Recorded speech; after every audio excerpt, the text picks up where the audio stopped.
Hey, it's Jaden, and today I have a special video. I actually updated my very first custom track checkout route, and basically it's just a massive overhaul with the visuals. I added some extra details as well. You'll see in a minute, but it's kind of weird because I know I released version 1.0 yesterday, and I'm releasing 1.1 today, but I wanted to have the original on the wiki in some form, so you could at least see, like, in just a month, how much you could improve.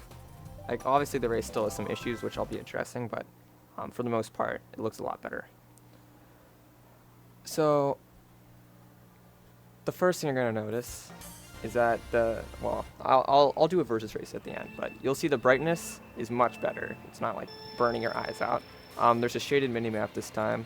I might have noticed the texture's a little different too. But yeah. The layout's mostly the same. I added piñatas obviously for some decoration, make it seem a little less empty. This is one of the issues though. It's just like a flashing kind of like texture here. I'm not sure how to fix that. But I added textures for most of the things that needed it.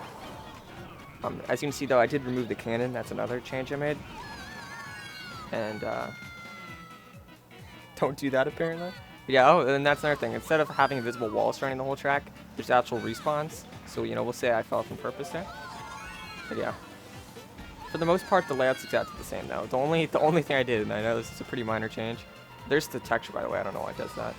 I made this slightly longer. This used to be a bit shorter. So I made that one small stretch of the race the tiniest bit longer. But yeah, for the most part, just a massive visual overall, and I might do a comparison. I'm not sure. As you can see, I added a start line kind of thing too. But yeah. There's not much else to say. I mean, obviously I added animations to the boost panels as well, which is a solid color for the first model. So yeah, obviously there's still a few things I want to do with this race, but I just wanted it to be about the quality of my other races that I made, so I think I achieved that, you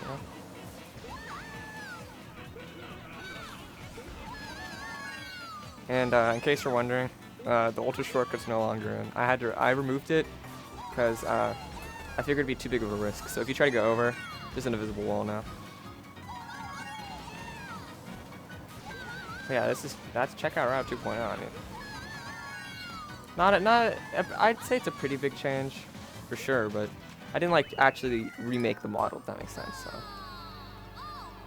but yeah, I guess I'll go ahead and show a versus race now, real quick. All right, so I'm back with a versus race now. You're gonna notice two more things. One of them good, one of them bad. One thing I didn't fix yet, which I plan to do like eventually, not for a while, is the camera at the beginning still messed up. I still haven't learned how to do that.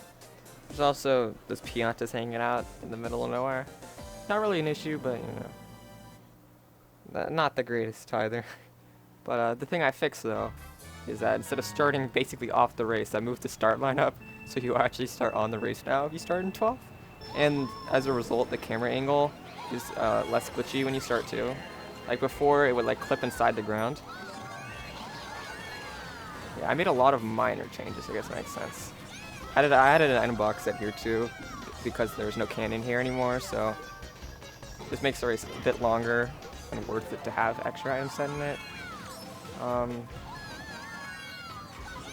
I guess that's honestly all I can even think of that I changed. I mean, I redid the entire KMP from scratch, so the computer routes are completely different.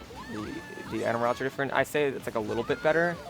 I programmed them to like drift. I didn't even know that's a thing you can do apparently.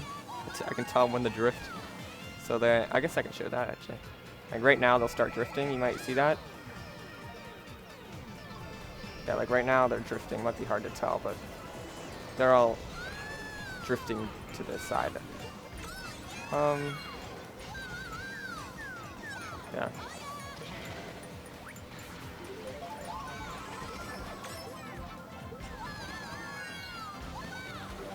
And like the only other change I can think of I did is I made the trickable areas a little bit smaller on the border of the conveyor because that was like way too overpowered. Like you just spam tricks and like just get an insane amount of speed. Now you can only do it like once. Yeah, I couldn't even do it correctly. But yeah, I'm not sure yet if I'm planning to update Crepuscular Crossover. That's a mouthful. But I probably will eventually, once I'm even better at making tracks.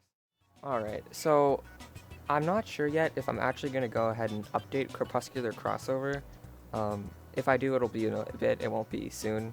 Though I probably will release version 1.0 on the wiki if you want to play it. In addition to that, though, I do have a couple other races planned. If you haven't heard yet, I'm starting a project with Manawee and Toxic Prime to start making like Super Mario Galaxy themed custom tracks in Mario Kart Wii. So if that's something you're interested in, please consider joining the Discord server. You don't have to make any tracks; you're not obligated. Just to see the progress, see how it unfolds.